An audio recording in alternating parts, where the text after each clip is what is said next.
السلام عليكم، مرحبا بكم في قناتكم طبخ سهل وبسيط.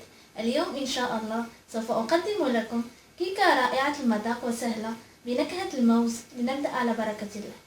لدينا علبة ياغورت أو الزبادي بنكهة الموز، وفلان بنكهة الموز، وزن العلبة 2.5 جرامات، وسكر وزيت. سوف أريكم مقدار السكر والزيت بواسطة علبة ياغورت. ونحتاج إلى 4 بيضات، وإلى بودرة كاكاو وزن الكيس 7 جرامات، وإلى خميرة الحلوى أو بيكنج باودر وزن الكيس 20 جرام، وإلى دقيق.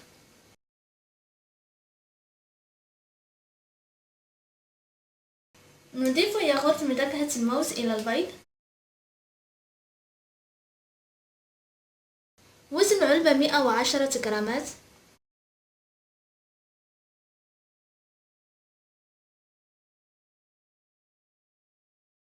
بنفس العلبة أقوم بقياس مقدار علبتين من السكر، العلبة الأولى، العلبة الثانية من السكر. في نفس العلبة أقوم بقياس الزيت، علبة واحدة فقط. ثم أخلط جميع العناصر مع بعض البعض.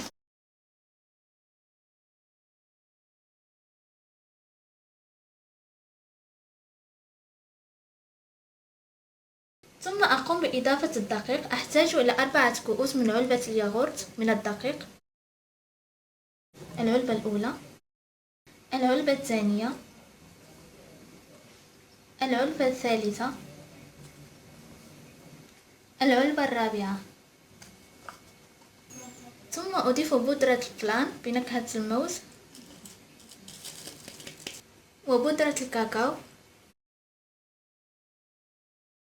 و20 جرام من خميرة الحلوى. ثم نخلط جميع العناصر مع بعضها البعض.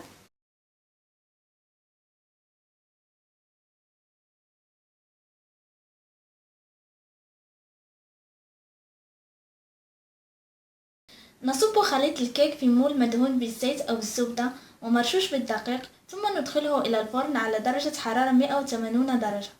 هذا هو شكل الكيك بعد إخراجه من الفرن. أتركه ليبرد ثم بعد ذلك أمر لتزيينه. الآن أقوم بتزيين الكيك بالسكر الناعم، والتزيين يبقى حسب الرغبة.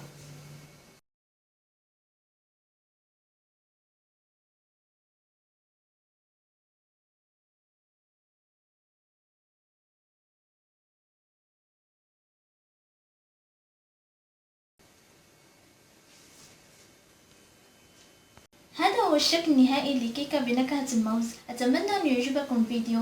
لمزيد من الفيديوهات لا تنسوا الاشتراك على قناتكم طبخ سهل وبسيط، ولا تنسوا الضغط على زر لايك من أجل تدعموني، وزيارة صفحتنا على الفيسبوك. ودمتم في رعاية الله.